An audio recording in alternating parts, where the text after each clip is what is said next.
ಆದ್ಯ ನ್ಯೂಸ್ನ ಸಮಸ್ತ ಜನತೆಗೂ ಸ್ವಾಗತ. ನಾನು ಸತೀಶ್ ಪವಾರ್. ಕರ್ನಾಟಕ ರಾಜ್ಯ ಸರ್ಕಾರವು ವಿದ್ಯುತ್ ಇಲಾಖೆಯನ್ನು ಖಾಸಗಿ ಕಂಪನಿಗೆ ವಹಿಸುತ್ತಿರುವುದನ್ನು ಖಂಡಿಸಿ ಚನ್ನಗಿರಿ ತಾಲೂಕಿನ ರೈತ ಸಂಘದ ಕಾರ್ಯಕರ್ತರು ಚನ್ನಗಿರಿ ಪಟ್ಟಣದಲ್ಲಿ ಬೃಹತ್ ಪ್ರತಿಭಟನೆಯಾಗಿ ರಸ್ತೆ ತಡೆಯನ್ನು ನಡೆಸಿದರು. ಈ ಸಂದರ್ಭದಲ್ಲಿ ರೈತ ಮುಖಂಡರಾದಂತಹ ಬಸವಾಪುರ ರಂಗನಾಥ್ ಮಾತನಾಡಿ, ಸರ್ಕಾರವು ಯಾವುದೇ ಕಾರಣಕ್ಕೂ ಸಹ ವಿದ್ಯುತ್ ಇಲಾಖೆಯನ್ನು ಖಾಸಗಿ ಒಂದು ಕಂಪನಿಗಳಿಗೆ ನೀಡಬಾರ್ದು, ಇದರಿಂದ ರೈತರಿಗೆ ತುಂಬಾ ಅನ್ಯಾಯ ಆಗ್ತದೆ ಅಂತ ಸಹ ಹೇಳಿದರು. ಈ ಸಂದರ್ಭದಲ್ಲಿ ರೈತ ಸಂಘದ ಒಂದು ತಾಲೂಕು ಅಧ್ಯಕ್ಷರಾದಂಥ ಕಾಳೇಶ್ ಹಾಗೆಯೇ ರೈತ ಮುಖಂಡರು ಈ ಸಂದರ್ಭದಲ್ಲಿ ಹಾಜರಿದ್ದರು. ತೀವ್ರವಾಗಿ ಖಂಡಿಸ್ತೇವೆ, ಇದನ್ನು ವಿರೋಧಿಸ್ತೇವೆ. ಯಾಕಂತ ಹೇಳಿದ್ರೆ ಸಾರ್ವಜನಿಕರಿಗೆ ಸೇವೆ ಒದಗಿಸ್ತಾ ಇರ್ತಕ್ಕಂಥ ಸರ್ಕಾರಿ ಸ್ವಾಮ್ಯದ ಸಂಸ್ಥೆಗಳು ಯಾವುದೇ ಕಾರಣಕ್ಕೂ ಕೂಡ ಖಾಸಗೀಕರಣ ಆಗಬಾರ್ದು. ಇದು ಯಾವತ್ತಿಗೂ ಕೂಡ ಸರ್ಕಾರದ ಹಿಡಿತದಲ್ಲೇ ಇರಬೇಕು, ಸರ್ಕಾರದ ಅಧೀನದಲ್ಲೇ ಇರಬೇಕು. ಯಾಕಪ್ಪ ಅಂತ ಹೇಳಿದ್ರೆ ಈ ಖಾಸಗಿ ಕಂಪನಿಗಳು ಮೂಲ ಉದ್ದೇಶ ಬಂದು ಅದು ಲಾಭ ಗಳಿಕೆ ಉದ್ದೇಶವನ್ನು ಇಟ್ಕೊಂಡಿರ್ತಾರೆ. ಹಾಗಾಗಿ ಅವರಿಗೆ ನಿಜವಾಗ್ಲೂ ಕೂಡ ಒಂದು ಸೇವೆಯನ್ನ ಮಾಡಬೇಕು ಅನ್ನುವಂಥ ಮನೋಭಾವಕ್ಕಿಂತ ಲಾಭ ಗಳಿಸುವ ಉದ್ದೇಶ ಮುಖ್ಯವಾಗಿರೋದ್ರಿಂದ ಅವರಿಗೆ ಯಾವುದೇ ಕಾರಣಕ್ಕೂ ಖಾಸಗೀಕರಣ ಸರ್ಕಾರಿ ಸ್ವಾಮ್ಯದ ಸಂಸ್ಥೆಗಳನ್ನ ಬಂಡವಾಳಶಾಹಿಗಳಿಗೆ ಹಿಡಿದಕ್ಕೆ ಕೊಡಬಾರ್ದು. ಈಗ ತಮ್ಮೆಲ್ಲರಿಗೂ ಗೊತ್ತಿರೋ ಹಂಗೆ ಇತ್ತೀಚೆಗೆ ಟಾಟಾ ಪವರ್ ಕಂಪನಿ ಲಿಮಿಟೆಡ್ ಸಂಸ್ಥೆ KERC ಅಂದ್ರೆ ಕರ್ನಾಟಕ ಎಲೆಕ್ಟ್ರಿಸಿಟಿ ರೆಗ್ಯುಲೇಟರಿ ಕಮಿಷನ್ ಏನಿದೆ, ಕರ್ನಾಟಕ ವಿದ್ಯುತ್ ನಿಯಂತ್ರಣ ಆಯೋಗಕ್ಕೆ ಒಂದು ಅರ್ಜಿಯನ್ನ ಸಲ್ಲಿಸಿದೆ. ಏನಂತ ಹೇಳಿದ್ರೆ ರಾಜ್ಯದಲ್ಲಿ ಸಮಾನಾಂತರ ವಿದ್ಯುತ್ ವಿತರಣಾ ಪರವಾನಗಿಯನ್ನ ಕೊಡಬೇಕು ನಮಗೆ. ಅಂದ್ರೆ ಏನೀಗ ಬೆಸ್ಕಾಮು, ಚೆಸ್ಕಾಮು, ಎಸ್ಕಾಮು ಈ ರೀತಿ ಸಂಸ್ಥೆಗಳಿದ್ದಾವಲ್ಲ, ಇದೇ ರೀತಿಯಲ್ಲಿ ನಾವು ಕೂಡ ಗ್ರಾಹಕರಿಗೆ ವಿದ್ಯುತ್ತನ್ನ ಸರಬರಾಜು ಮಾಡ್ತೀವಿ, ವಿತರಣೆ ಮಾಡ್ತೀವಿ, ನಮಗೂ ಕೂಡ ಇದನ್ನ ಅವಕಾಶ ಕೊಡಿ, ನಮಗೂ ಕೂಡ ಇದನ್ನ ಅನುಮತಿ ಕೊಡಿ ಅಂತೇಳಿ KERCಗೆ ಅರ್ಜಿಯನ್ನ ಸಲ್ಲಿಸಿದ್ದಾರೆ.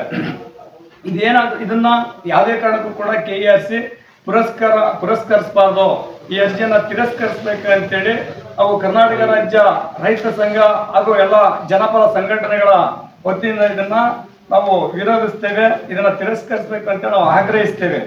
ಯಾಕಪ್ಪ ಅಂತ ಹೇಳಿದ್ರೆ ಈಗಾಗಲೇ ನಾನು ಹೇಳಿದಂತೆ ಖಾಸಗಿ ಮಾಲೀಕತ್ವದ ಕಂಪನಿಗಳು ಮುಖ್ಯವಾಗಿ ಅವರು ಲಾಭ ಗಳಿಸುವಂತ ಉದ್ದೇಶ ಇಟ್ಕೊಂಡಿರೋದ್ರಿಂದ ಅವರು ಇದನ್ನ ವ್ಯಾವಹಾರಿಕ ದೃಷ್ಟಿಯಲ್ಲಿ ನೋಡ್ತಾರೆ ಹೊರತು ಅವರು ಇದನ್ನ ಉಚಿತವಾಗಿ ಸಾರ್ವಜನಿಕರ ಸೇವೆಯನ್ನ ಒದಗಿಸೋದಕ್ಕೆ ಅವರೇನು ಸಮಾಜ ಸೇವಕರಲ್ಲ, ಅವರೆಲ್ಲರೂ ಕೂಡ ಬಿಸ್ನೆಸ್ ಮ್ಯಾನ್ಗಳಾಗಿರ್ತಾರೆ. ಇದನ್ನ ಬಿಸ್ನೆಸ್ ದೃಷ್ಟಿಕೋನದಲ್ಲೇ ನೋಡ್ತಾರೆ. ಈಗ ಏನು ನಾವು ಸರ್ಕಾರ ನಮಗೆ ರೈತರಿಗೆ ಪಂಪ್ ಸೆಟ್ಗಳಿಗೆ ಉಚಿತವಾಗಿ ವಿದ್ಯುತ್ತನ್ನು ನೀಡ್ತಾ ಇದೆ. ಅದೇ ರೀತಿ ಈಗ ಗೃಹ ಜ್ಯೋತಿ, ಭಾಗ್ಯ ಜ್ಯೋತಿ, ಕುಟೀರ್ ಜ್ಯೋತಿ ಅನ್ನುವಂಥ ಈ ಜನಪರ ಯೋಜನೆಗಳನ್ನು ಕೂಡ ನಮಗೆ ನೀಡ್ತಾ ಇದೆ. ಇದರಿಂದ ಬಡವರಿಗೆ, ಸಾಮಾನ್ಯರಿಗೆ ಅನುಕೂಲ ಆಗ್ತಾ ಇದೆ. ಈ ಪ್ರೈವೇಟೈಸೇಷನ್ ಏನಾದರೂ ಆದ್ರೆ, ಖಾಸಗೀಕರಣ ಆದ್ರೆ ಇವೆಲ್ಲವೂ ಕೂಡ ನಿಂತು ಹೋಗ್ತವೆ. ಇವೆಲ್ಲ ಈ ಜನಪರ ಯೋಜನೆಗಳು ನಿಂತು ಹೋಗ್ತವೆ. ಇದಲ್ಲದೆ ಈ ಪಂಪ್ ಸೆಟ್ಗಳು ಏನು ರೈತರಿಗೆ ಪಂಪ್ ಸೆಟ್ಗಳಿದಾವೆ, ಅದಕ್ಕೆ ಪ್ರೀಪೇಯ್ಡ್ ಮೀಟರ್ನ, ಡಿಜಿಟಲ್ ಮೀಟರ್ನ ಅಳವಡಿಸ್ತಾರೆ. ಅಂದ್ರೆ ಈಗ ನಾವ್ ಹೆಂಗೆ ಮೊಬೈಲಿಗೆ ರೀಚಾರ್ಜ್ ಮಾಡ್ತೀವಿ ತಿಂಗಳಿಗೆ, ಆ ಮೊಬೈಲ್ನ ರೀಚಾರ್ಜ್ ಮಾಡೋ ರೀತಿಯಲ್ಲಿ ನಾವು ಒಂದು ತಿಂಗಳಿಗೆ ಆಗೋಷ್ಟು ವಿದ್ಯುತ್ತನ್ನ ನಾವು ಮುಂಚಿತವಾಗಿ ರೀಚಾರ್ಜ್ ಮಾಡ್ಕೋಬೇಕು. ಉದಾಹರಣೆಗೆ ನಾನು ನಿಮಗೊಂದು ಲೆಕ್ಕವನ್ನ ಕೊಡ್ತೇನೆ. ಈಗ ಒಂದು ಪಂಪ್ ಸೆಟ್ ಒಂದು ದಿನ ರನ್ ಆಗ್ಬೇಕಪ್ಪ ಅಂತ ಹೇಳಿದ್ರೆ, ಒಂದು ದಿನ ಈಗ 6 ಗಂಟೆಯಿಂದ 7 ಗಂಟೆ ನಮಗೆ ವಿದ್ಯುತ್ ಪೂರೈಕೆ ಮಾಡ್ತಾ ಇದ್ದಾರೆ. ಒಂದು ದಿನ 7 ಗಂಟೆ ಅದು ರನ್ ಆದ್ರೆ 40 ರಿಂದ 50 ಯೂನಿಟ್ ಅನ್ನ ತೆಗೆದುಕೊಳ್ಳುತ್ತೆ ವಿದ್ಯುತ್. ಒಂದು ಯೂನಿಟ್ಗೆ ಮಿನಿಮಮ್ 5 ರೂಪಾಯಿಂದ 6 ರೂಪಾಯಿ ಈಗ ನಮ್ಮ ಕರ್ನಾಟಕ ಏನು ಇವಾಗ ಬೆಸ್ಕಾಮ್, ಚೆಸ್ಕಾಮ್ ಇದಾವೆ ಅವು ಚಾರ್ಜ್ ಮಾಡ್ತಾ ಇದಾವೆ. ಬಟ್ ನಾವು ಪಂಪ್ ಸೆಟ್ಗೆ ನಾವು ಕಟ್ತಾ ಇಲ್ಲ, ಸರ್ಕಾರದ ಸಬ್ಸಿಡಿ ರೂಪದಲ್ಲಿ ಆ ಕಂಪನಿಗಳಿಗೆ ಕಟ್ಟುತ್ತೆ. ಇದು ಒಂದು ವೇಳೆ ಖಾಸಗೀಕರಣ ಏನಾಗುತ್ತೆ, 10 ರಿಂದ 15 ರೂಪಾಯಿನಷ್ಟು ಈ ನಾವು ವಿದ್ಯುತ್ ಬಿಲ್ ಅನ್ನ ಒಂದು ಯೂನಿಟ್ ಕಟ್ಟಬೇಕಾಗುತ್ತೆ. ಅಂದ್ರೆ ಒಂದು ದಿನಕ್ಕೆ 40 ಯೂನಿಟ್ ಅಂತ ಹೇಳಿದ್ರೆ 10 ರೂಪಾಯಿನ ಕಟ್ಕೊಳ್ಳೋಣ. 4 ಕತ್ತಲೆ ಎಷ್ಟು?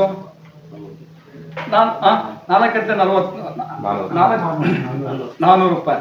ಒಂದು ದಿನಕ್ಕೆ 400 ರೂಪಾಯಿ ಬಿಲ್ ಬೀಳುತ್ತೆ. ಅಂದ್ರೆ ಒಂದು ತಿಂಗಳಿಗೆ ಎಷ್ಟಾಗುತ್ತೆ?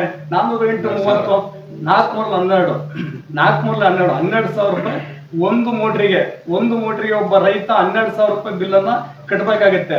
ಈಗ ರೈತರು ಬರೀ ಒಂದು ಬೋರೆ ಇರಲ್ಲ, ಈಗ ಕೆಲವರು 2 ಇರ್ತವೆ, 3 ಇರ್ತವೆ, 4 ಇರ್ತವೆ. ಈ ರೀತಿ ಸಾಕಷ್ಟು ಕೆಲವರು ರೈತರು ಬೋರ್ಗಳು, ಈಗ ಕೆಲವು ನೀರಿನ ಸಮಸ್ಯೆ ಇರುವಂತವ್ರು ಒಂದೇ ಎಕರೆಗೆ 2-3 ಬೋರ್ಗಳನ್ನ ಕೂಡ ಕೊಡ್ಸ್ಕೊಂಡಿರ್ತಾರೆ. ಈ ರೀತಿ ಈಗ ಒಂದು ಮೋಟ್ರಿಗೆ ನಾವು 12,000 ಅಂತ ಹೇಳಿದ್ರೆ 2-3 ಎಕರೆ ಅಂತ ಹೇಳಿದ್ರೆ 30,000-40,000 ಗಟ್ಟಲೆ ಒಂದು ತಿಂಗಳಿಗೆ ನಾವು ಬಿಲ್ಲನ್ನು ಕಟ್ಟಬೇಕಾಗುತ್ತೆ. ಈಗ ನಿಮ್ಗೆಲ್ರೂ ಕೂಡ ಗೊತ್ತಿರೋಂಗೆ ಈಗ ಮಳೆ ಕಾಲಕ್ಕೆ ಸರಿಯಾಗಿ ಮಳೆ ಆಗ್ತಾ ಇಲ್ಲ. ಕೆಲವು ಅತಿವೃಷ್ಟಿ ಆಗುತ್ತೆ, ಅನಾವೃಷ್ಟಿ ಆಗುತ್ತೆ. ಈಗ ನೋಡ್ರಿ, ಈಗ ಜೂನ್ ತಿಂಗಳು, ಈ ತಿಂಗಳಲ್ಲಿ ಮಳೆ ಯಾವ ರೀತಿ ಮಳೆ ಇರಬೇಕಾಗಿತ್ತು, ಬಟ್ ಈ ಸರಿ ಮುಂಗಾರು ಮಳೆನೇ ಇಲ್ಲ. ಎಲ್ಲ ತೋಟಗಳು, ಜಮೀನುಗಳು, ತೋಟಗಳೆಲ್ಲ ಒಣಕೊಂತ ಇದ್ದಾವೆ. ಈಗ ನಾವು ತಕ್ಷಣವಾಗಿ ನೀರು ಬಿಡುವಂತ ಪರಿಸ್ಥಿತಿ ಈಗಿದೆ. ಹಾಗಾಗಿ ಈಗ ಈ ಸರ್ಕಾರ ಏನಾದ್ರು ಈ KERC ಆಗಿರ್ಲಿ ಅಥವಾ ಸರ್ಕಾರ ಆಗಿರ್ಲಿ ವಿದ್ಯುತ್ತನ್ನ ಖಾಸಗೀಕರಣ ಮಾಡಿದ್ರೆ ಖಂಡಿತವಾಗಿಯೂ ಇದು ರೈತರಿಗೆ ಮತ್ತು ಜನಸಾಮಾನ್ಯರಿಗೆ ಮತ್ತು ಬಡವರಿಗೆ ಬಹಳ ದೊಡ್ಡ ಹೊಡೆತವನ್ನ ಕೊಡ್ತದೆ. ಹಾಗಾಗಿ ಇದನ್ನ ಯಾವುದೇ ಕಾರಣಕ್ಕೂ ಕೂಡ ಖಾಸಗೀಕರಣವನ್ನ ಮಾಡಬಾರ್ದು ಅಂತೇಳಿ ನಾವು ಕರ್ನಾಟಕ ರಾಜ್ಯ ರೈತ ಸಂಘದಿಂದ ಆಗ್ರಹಿಸ್ತೇವೆ. ಹಾಗೆ ಏನು ಈ ಮೂಲಭೂತ ಒದಗಿಸುವಂತ ಸಂಸ್ಥೆಗಳೇನೇ ಇದಾವೆ, ಸರ್ಕಾರ ಅಧೀನದಲ್ಲಿ ಇರ್ತಕ್ಕಂಥ ಸಂಸ್ಥೆಗಳು, ಇವು ಯಾವೂ ಕೂಡ ಖಾಸಗೀಕರಣ ಆಗಬಾರ್ದು. ಈಗ ಪ್ರತಿಯೊಂದು ಒಬ್ಬ ಮನುಷ್ಯ ಬದುಕಿಗೆ ಅಗತ್ಯವಾಗಿರ್ತಕ್ಕಂಥ ಮೂಲಭೂತ ಸೌಲಭ್ಯಗಳಲ್ಲಿ ವಿದ್ಯುತ್ ಕೂಡ ಒಂದು, ಅದೇ ರೀತಿ ಶಿಕ್ಷಣ ಆಗಿರ್ಬೋದು, ಮತ್ತೆ ಈಗ ಆರೋಗ್ಯ ಆಗಿರ್ಬೋದು, ಇವೆಲ್ಲವೂ ಕೂಡ ಮೂಲಭೂತ ಒಬ್ಬ ಮನುಷ್ಯನಿಗೆ ಬೇಕಾಗಿರ್ತಕ್ಕಂಥ ಮೂಲಭೂತ ಸೌಕರ್ಯಗಳು. ಇವು ಈಗಾಗಲೇ ಶಿಕ್ಷಣ ಖಾಸಗೀಕರಣ ಆಗಿದೆ, ಈಗ ಮತ್ತೆ ಈ ಆರೋಗ್ಯನೂ ಕೂಡ ಖಾಸಗೀಕರಣ ಆಗಿದೆ. ಅದ್ರ ಪರಿಸ್ಥಿತಿ ಏನಾಗಿದೆ ಅನ್ನೋದು ಎಲ್ಲದೂ ಕೂಡ ನಮ್ಮ ಕಣ್ಮುಂದೆನೇ ಇದೆ. ಈಗ ಶಿಕ್ಷಣ ಇವಾಗ ಪ್ರೈವೇಟೈಸೇಷನ್ ಆದ್ಮೇಲೆ ಖಾಸಗಿ ವ್ಯಕ್ತಿಗಳ ಕೈಗೆ ಹಿಡಿತದಲ್ಲಿ ಶಿಕ್ಷಣ ಇರೋದ್ರಿಂದ ಲಕ್ಷ ರೂಪಾಯಿ ಬರೀ LKG UKG 1ನೇ ಕ್ಲಾಸ್ 2ನೇ ಕ್ಲಾಸ್ಗೆ ಲಕ್ಷಾಂತರ ರೂಪಾಯಿ ಹಣವನ್ನ ಕಟ್ಟಿ ನಾವು ಮಕ್ಕಳನ್ನ ಓದಿಸುವಂತ ಪರಿಸ್ಥಿತಿ ಇದೆ.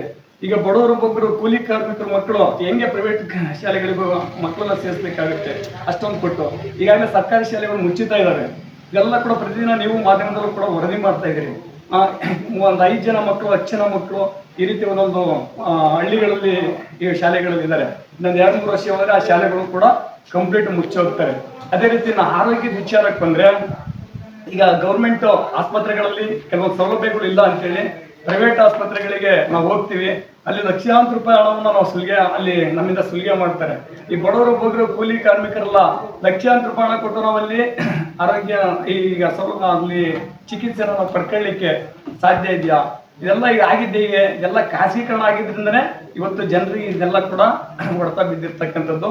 ಅದಕ್ಕೆ ನಾವು ಹೇಳ್ತಾ ಇದೀವಿ, ಈ ಮೂಲಭೂತ ಸೌಕರ್ಯಗಳನ್ನ ಒದಗಿಸುವಂತ ಸಾರ್ವಜನಿಕ ಹಿತದೃಷ್ಟಿಯಲ್ಲಿ ಯಾವುದನ್ನು ಕೂಡ ಸರ್ಕಾರಿ ಸ್ವಾಮ್ಯದಲ್ಲಿ ಇರ್ತಕ್ಕಂಥ ಸಂಸ್ಥೆಗಳನ್ನ ಖಾಸಗೀಕರಣ ಮಾಡಬಾರ್ದು ಅಂತೇಳಿ ನಾವು ಆಗ್ರಹಿಸ್ತೀವಿ. ಹಂಗೇನಾದ್ರೂ ಇವರು ಸರ್ಕಾರಿ ಸ್ವಾಮ್ಯದ ಸಂಸ್ಥೆಗಳನ್ನ ಬಂಡವಾಳಶಾಹಿಗಳಿಗೆ ಮಾರಾಟ ಮಾಡ್ತಾ ಹೋದ್ರಪ್ಪ ಅಂತ ಹೇಳಿದ್ರೆ ನಮಗೆ ಸರ್ಕಾರ ಯಾಕೆ ಬೇಕು? ನಾವು ಸರ್ಕಾರಕ್ಕೆ ತೆರಿಗೆನ ಯಾಕೆ ಕಟ್ಟಬೇಕು? ಈ MLAಗಳು, MP ಗಳು, CM ಆಗಿರ್ಲಿ ಅಥವಾ ಪ್ರಧಾನಮಂತ್ರಿಗಳು, ಇವರೆಲ್ಲ ನಮ್ಗೆ ಯಾಕೆ ಬೇಕು?